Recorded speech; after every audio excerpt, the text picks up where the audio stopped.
I'd like to introduce my next guest, Cassaundra. I'm actually going to let Cassaundra say her last name. Meigar de Baca. Thank you so much. And Cassaundra, I actually met you about 4 months ago when you linked me in. Yes. And you happen to be the founder of this fabulous group out of Texas, F7. Tell me what that is. F7 group is designed twofold.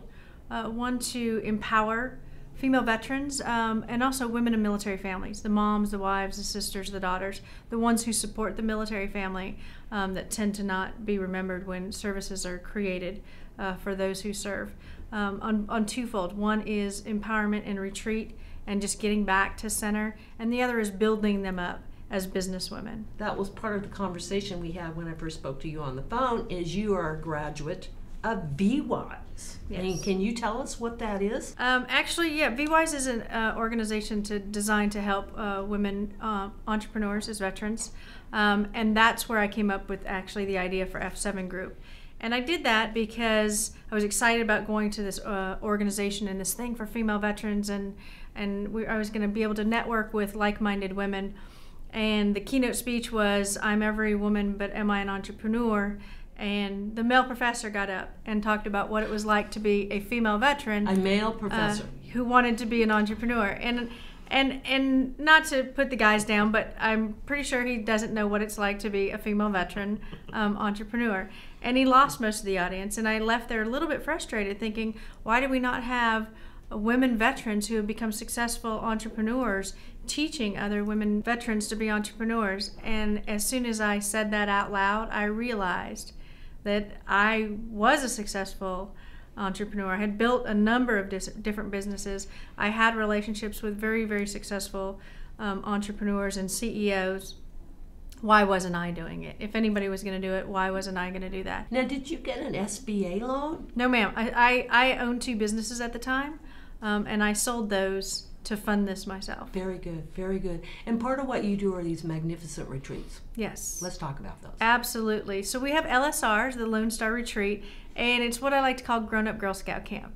It's that time that, you know, as women, we're always nurturing and we're taking care of everybody else. We don't stop until we're super sick and we're just in bed, and then we're still getting up and making sure there's dinner and all of those things. So the retreat is designed to take you away from that. We call it Grown Up Girl Scout Camp, and we actually do have a partnership with the Girl Scouts. And we just take you back and take away some of the, refuel you and refeed you. We're always feeding everybody else. We're always watering everybody else's garden, and we're not doing that for ourselves until we just burn out. And then we explode on our family, or, you know, we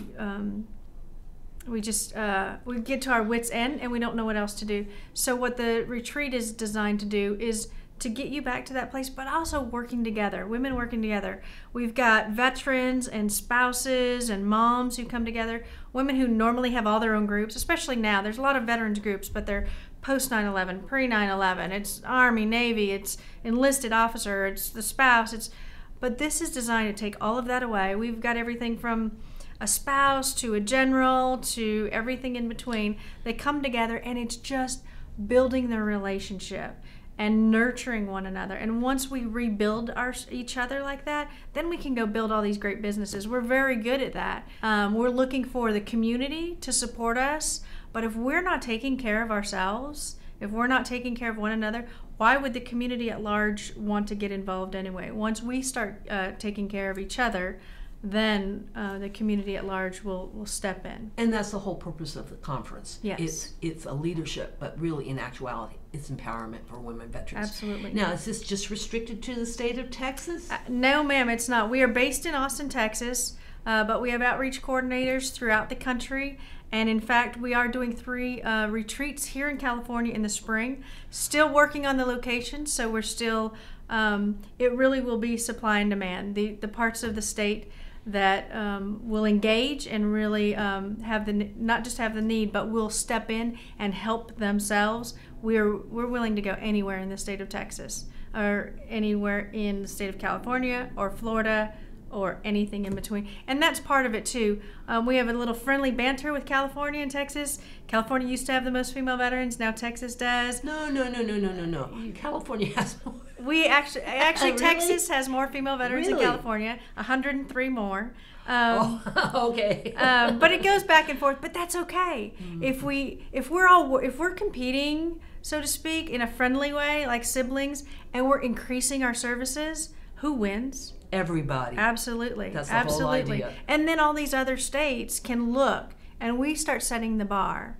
All these other, Wisconsin or Ohio can start saying, well, maybe we don't have the funding of those big states, but maybe we can bring people from those states and they can teach us. Well, how let's to do what talk we're about doing. funding, because is there a fee for a woman veteran who wants to go through this program? There's a cost associated with putting the retreat on. I don't make a salary from doing that. I do this as my service because we have to rent facilities and Sure. food and fly people in for that.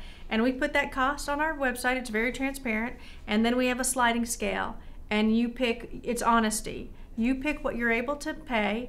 The more that you know you can afford, the more we can spread donations to help other women come.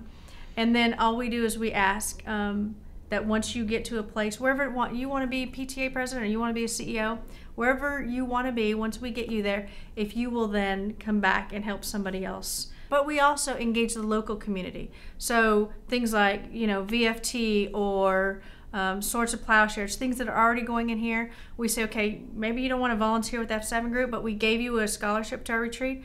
Now go volunteer with this other group and pay it forward. It becomes a very cyclical thing. And that really is a key, because a lot of people, when they get out of the military, they don't want to deal with the military structure for one reason or another. And then time goes by, and then they don't know about their benefits, or they don't get involved in a veteran service organization. And I'm a firm believer in getting involved and joining a group of like-minded people, because that is the only way that we can create effective, positive social change. And that's what we're all trying to do as women veterans. How do we make it better, not just for ourselves, but for the future generation, for the women getting out of the service today? So the idea of empowerment is you don't have to live an isolated life. Get involved in the community, find people that are like you, that want to make a difference, and pay it forward. Yes. Because that's what it's all about. If we don't do it for ourselves, it's not going to get done. That's true. It's got to be a collaborative effort. That's it. Best pieces of advice for women veterans coming out of the military, what would you tell them? For women veterans coming out of the military, start making that transition before you leave. Whether it's 4 years or 20 years, start connecting with organizations that are doing things. If you want to be in the film industry, go look at VFT. Start showing up to their meetings. If you want to become a farmer, start looking at Farmer Veterans Coalition. Whatever it is that you want to do, whether you have history of it or not, start reaching out before you have the need, and build those relationships. Cassaundra, thank you for everything you do for us. Thank you.